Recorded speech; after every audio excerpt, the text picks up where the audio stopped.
Okay friends, let me show you the coolest tool to make your own sublimation designs, your own crafty graphics, and even your own SVGs in some cases. So whether you're looking for inspo for crafting or you're looking to create your own PNG designs, look no further because I'm about to show you the coolest tool. The coolest tool you ever did see, it's Illustrate AI. Okay, if you're a crafter and you want to create next level PNG images for sublimation, print and cut, whatever you want to do, look no further because today I'm going to show you all about Design Bundle's Illustrate AI. If you have not used Illustrate AI before, you are missing out. So today, let me show you. We're going to go through the nuts and bolts of it, what it's good for, how it works, and we're even going to look into the editor that is often paired alongside it to create some amazing images. You can use them for sublimation, inspo, print and cut, printable vinyl, PNG, anything really. Yeah, I think that about covers it. Let's get into it.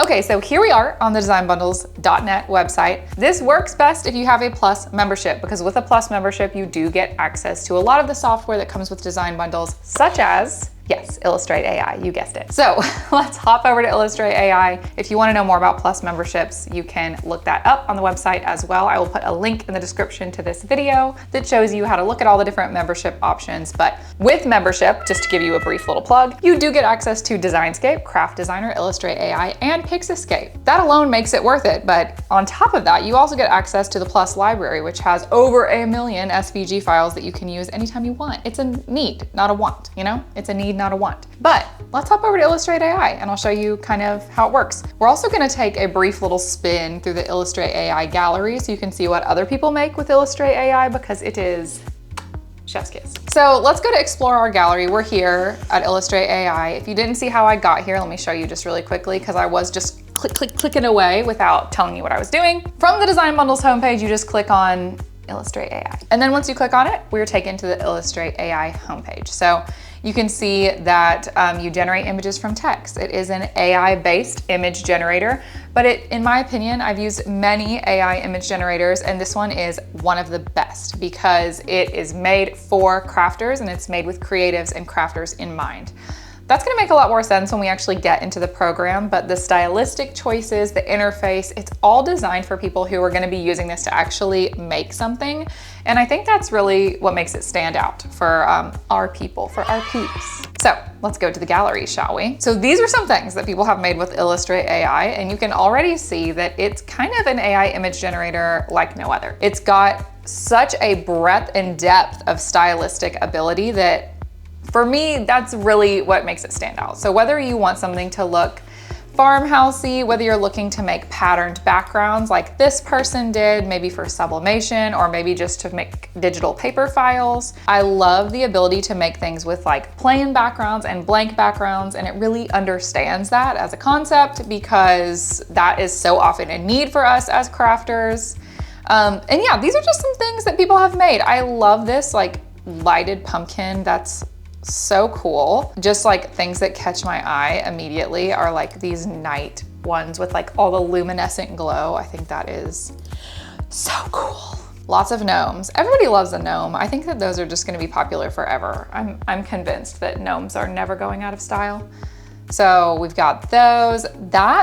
Anyway, as you can see, people use Illustrate AI for such a wide variety of things and all amazing. Like this would be great to isolate each of these images and use them as individual stickers, print and cuts, sublimation files, whatever you want to do. People use it for all sorts of things. And that's one thing I truly love about Illustrate AI. Warning, attack chickens. Seems like a good place for us to stop on our little browsing of the gallery. Let's hop into the interface now and let me kind of show you how it works. We're gonna hit start creating. Shocking, I know. And when we do that, it's gonna take us into the Illustrate AI interface. You can see I've made some things before. If you've joined us on our live, which shameless plug, you definitely should. We have a lot of fun on our Friday live chaos crafting sessions.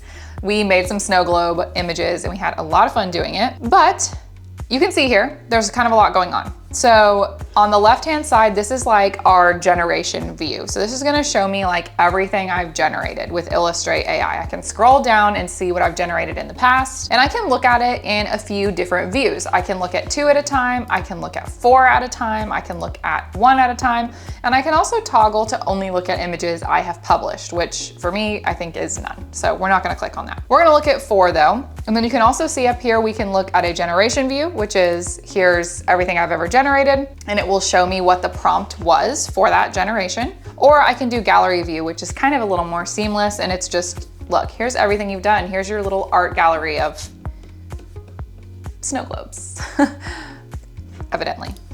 Also, from generation view, we have a couple additional options I want to show you really quick. We can remix the generation, which just basically means let's do it again, but different this time. I will say the more descript, the better. But sometimes if I'm generating a lot, I try to keep it kind of broad and then I hone it in as I see what it's doing. There's a couple different strategies to this. To get the most precise image, put in as much detail as you possibly can. But if you're just having fun, like we're going to today, you might want to keep it kind of broad and then hone it in with each subsequent generation. So let's just start. Let's just do that. Let's say I really like those little moonlit pumpkins. So we're gonna do a luminous fairy garden with lots of color. It is lit up at night and it is fall. So there are pumpkins everywhere. One pumpkin in the center of the image is actually a house for fairies. We'll leave it at that. You could do more if you wanted to, but that's pretty good.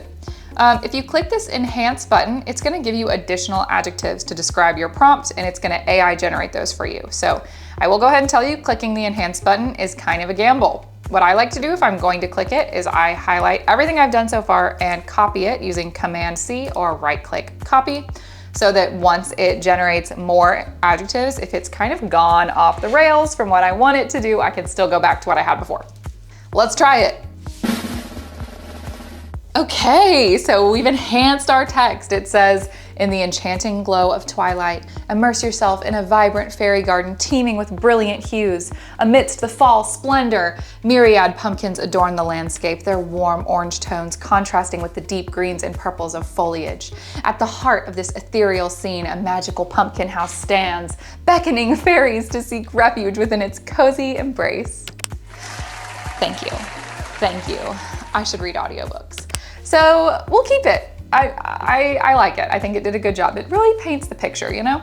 Now, negative prompts I have used before, and I find these really useful because what a negative prompt is, hey, don't include XYZ. So in this case, if we're doing this pumpkin fairy garden, we may say, but we actually don't want like any actual fairies in the image. So in the negative prompt, I would say, don't include fairies. So that's me telling it, we want all this stuff, but not this. We don't want this. So you could do that. We're not gonna do that for this particular generation, but that's the use of negative prompts. The next section is my favorite section in all of Illustrate AI, and that is art style. And this is where Illustrate AI really stands out amongst its competitors, because this is where you get all the different art styles that we use as crafters to make a variety of projects. When I click on art style, I get this pop-out menu here with all these different kinds of art styles, and they add more from time to time. They're very fun, and they're all vastly different from each other. So what I would recommend doing is picking one that you seem interested in and then trying to generate the exact same prompt with different art styles just to see how different they are from each other. And that's what we're gonna do today. I particularly want to draw your attention to Coloring Book because I think that is just such a fun standout feature of Illustrate AI. You could truly build a whole digital coloring book using Illustrate AI, and you could sell it online, or you can make a physical coloring book and sell it on Amazon or something, and that would be so fun, and this would be the perfect tool to do it. But what we're gonna start with is, I think there's one called like cinematic. Yeah. We're starting with cinematic because I feel like this scene is just giving cinematic. So we're gonna start there and then we'll try in a couple different forms so you can kind of see the difference. You can also tell Illustrate AI how many images you want it to generate with each generation. I like to do 4, but that's just because I like my options. So you can do it however you want. If you're working with credits with Illustrate AI, you may consider starting with just 1 image count and then seeing if it's way off base or closer to what you want. And then as you hone it towards exactly what you're looking for, you can increase the image count to really give yourself some options. Finally, we can decide what kind of size we want or what kind of proportion we want. And that's just, do you want it to be square, landscape, or portrait? I tend to go landscape, but keep in mind whatever you're planning to use this for. So if I was making a tumbler, I might do landscape because that's gonna be easier to wrap. If I wanted like a sublimation file for tumblers, but if I'm making a sublimation file that I want to be used more for like mouse pads, then I might choose square. So think about that as you're doing your generation. And then you're really not gonna mess with these last things almost ever. But I do want to bring up start image. We're not gonna use it today because it's a whole other thing. But I do want to bring it up because if you've been scrolling Pinterest and you're looking through and you see something that you love and you really want it to serve as an inspiration for the photo you're telling Illustrate AI to create, you can upload it in as a start image. And when you do that, I'm just gonna pick a random image. This is like a YouTube thumbnail I made. It's gonna give you the option to select the strength of that image. And what that basically means is it's gonna say, okay, you really like this, so I'm gonna use it as inspiration, but how much do you want me to draw from that inspiration? And the higher you make that strength, the closer your final product is gonna look to your inspiration photo. So if I put it at 100%, it's gonna pop out like an exact copy of the photo I gave it. I tend to find that somewhere between like 10 and 15% is a really good place to start if you're truly using it as an inspiration photo, especially as like stylistic inspiration or color inspiration. But that's a really cool tool to use if you know the vibe you want to go for. Okay, so we're not going to do that. We're going to remove it. You don't need to worry about the engine. You don't need to worry about the sampler. Just pretend you didn't even see those. They don't exist to you. Below that is scale, steps, and seed, of which you are almost never going to touch. So again, do not worry about them. If you want to read about exactly what they do, you can hover over the little information bubble here, and it's going to tell you what it does. So for instance, for scale, it says, adjust the scale to define the level of detail in your image. A higher scale offers more intricate details, while a lower scale gives a broader, simpler view. So why don't we up the scale just for funsies right to kind of the middle here? And then we can play with that a little bit as well. You're really never gonna worry about steps, and I really wouldn't worry about seed at all. Okay, it's time to generate our first set of images in this ethereal pumpkin fairy garden. And once the remix settings are loaded, yes, it did indeed remix. Now we're closer. I feel like in its heart, it thinks that this house is a pumpkin, but this just looks too much like a house to me. So we're gonna go back to our prompt here, over here. So amidst the fall splendor, myriad pumpkins adorn the landscape, blah, blah, blah, dark greens and purples. I mean, honestly, it really did nail that. At the heart, a magical pumpkin house stands. Okay, so we're just gonna change that. A magical house that is shaped like a pumpkin stands, beckoning fairies to seek refuge within its cozy embrace. The house looks exactly like a pumpkin, but with doors and windows and a lot of foliage. We'll see. Create. Let's see if it gets it right this time. Now, what about that looks like a pumpkin? I think the word house is throwing it off. Okay, a magical pumpkin stands with doors and windows and a lot of foliage on the outside of it. Okay, let's just try that. Maybe that'll work. Some of these are really pretty though. They're just not what I want in my brain, you know? Like I really want a pumpkin. I want it to look like a pumpkin. No, these don't look like a pumpkin. These are houses. Although that house is really cute. And it is orange on the inside. Why are they so cute though? But that's just not right. It's just not what I want. So let's try it again. Okay, let's just say a magical pumpkin. We're not gonna give it any other information. We're just gonna say a magical pumpkin is at the heart of this scene. Illustrate AI. These are gorgeous. I mean, 10 out of 10. But where is our magical pumpkin? I mean, I guess that one. But like,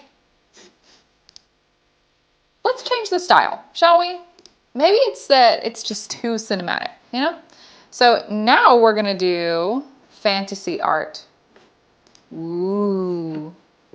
We're not changing anything about our prompt. We're literally just changing the style. So that's kind of the idea about today's video is we're just gonna continue changing things up so you can see how they all work in Illustrate AI. Also, now is a great time to tell you that if you're new to the channel or even if you hang around here a lot, definitely like, subscribe, and hit the notification bell because we do stuff like this all the time. And sometimes we even make very fun crafts. You don't want to miss that. Where's our magical pumpkin in the center? So this is very different.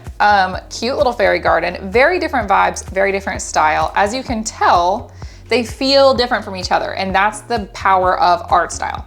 If I chose something like really, really different, like isometric, it's gonna be crazy how much this picture changes here in just a second. So art style is the thing I typically play with the most, especially when we're trying to evoke a certain feeling from the art that we're making. So you can see isometric feels very different. It's like blocky and clunky and almost like claymation-ish, whereas cinematic is very cinematic. They feel different from one another. So like, let's do whimsical watercolor. I do enjoy whimsical watercolor. I also really like the impressionist one, so we'll do that one next. And then we'll do a whole different prompt and we'll just see what we got going on. Cute.